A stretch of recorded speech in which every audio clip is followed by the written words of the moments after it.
Hello, I'm Jody Wolf, and you're watching Expoz, June 18, 2018, and it's 12:12 a.m. Birmingham, Alabama. Topic: Dennis Rodman, the Icebreaker. Going back and looking at this, paying attention to it like I didn't before because I was not interested in this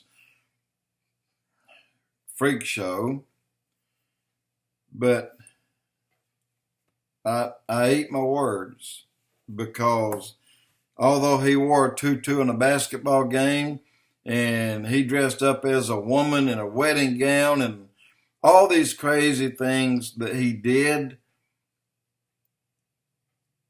it must have been God that used him in a moment.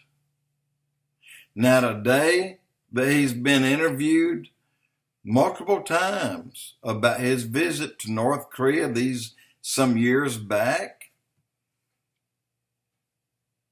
I believe that broke the ice.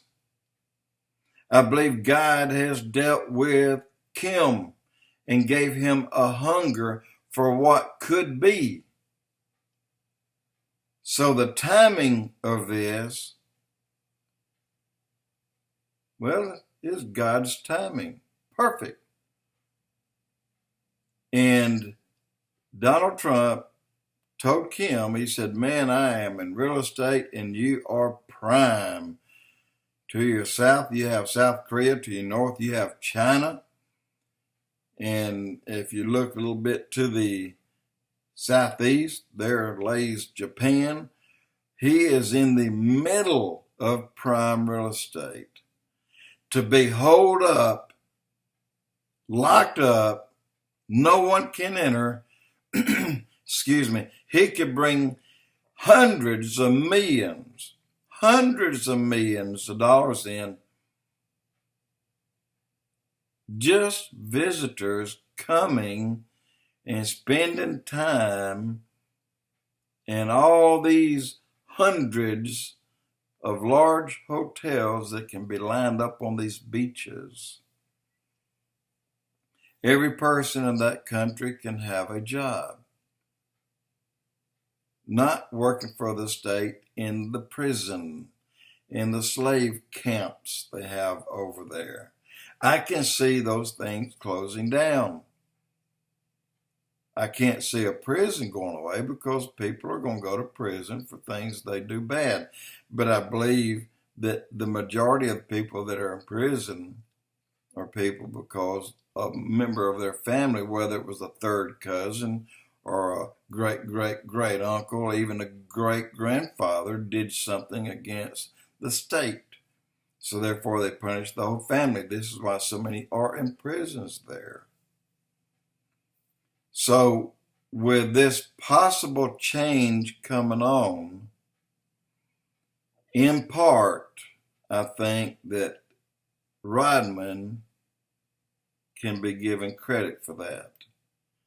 Again, I thought he was a side show, a freak show, but I eat my words. God may have used him to make it easier for Trump to come in. We don't know. But it's really ironic, don't you think? And I want to say one quick thing about the last blog. When I told you that I had 3 reunions at my home from 1975 to 1998, ending on 4th of July, I had 3 per year. That makes 69 reunions I had. We had 4th of July, Memorial Day, and Thanksgiving at my home all those years. When my wife got ill, she was too weak to have anything beyond the 4th of July in 1998.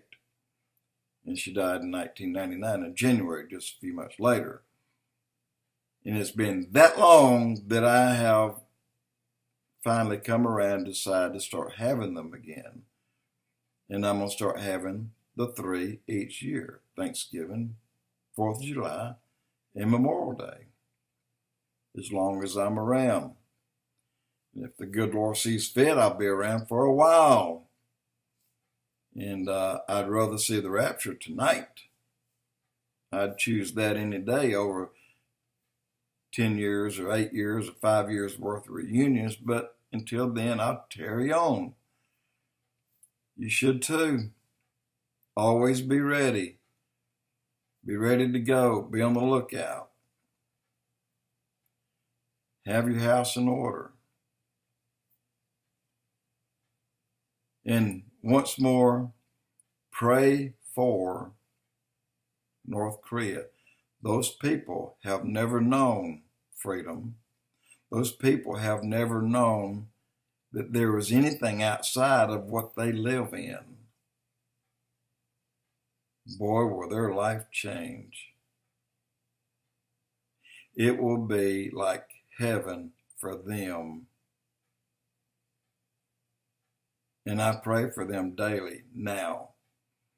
And I pray that things happen very quickly. Diplomacy takes time. But sometimes God will work miracles. And I think in this case, that's just what's going to happen.